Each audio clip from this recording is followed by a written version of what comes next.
after lunch, anong gagawin? Shopping, shopping, shopping! So, ayan, andyan nga kami sa store para maghanap ng mga kaartehan namin.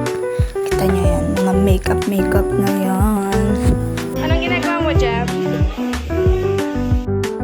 So, naghahanap nga kami dyan ng mga kaartehan namin, like makeup, accessories, hair accessories. Ayan. Kaya ribbon na naman. Ugh. Tapos may natagpuan nga kami dyan, wings.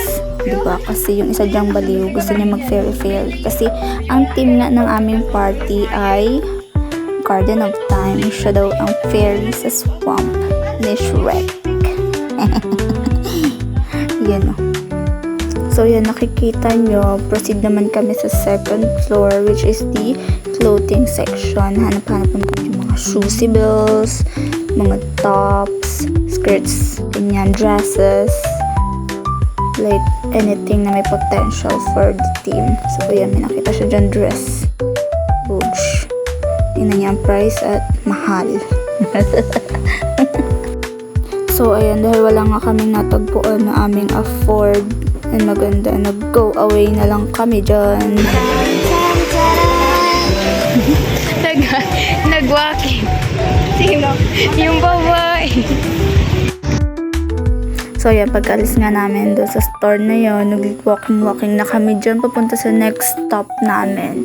Another department store. Ayan.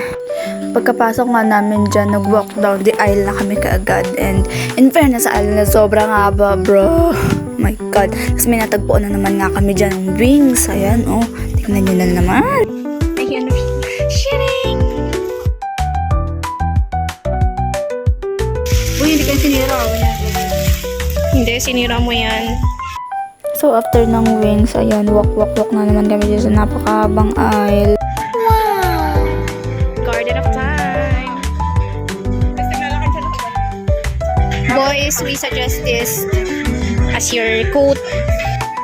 So, ayan, more walking pa din. Walk and walk. Tapos may nakita nga kami dyang mga dress.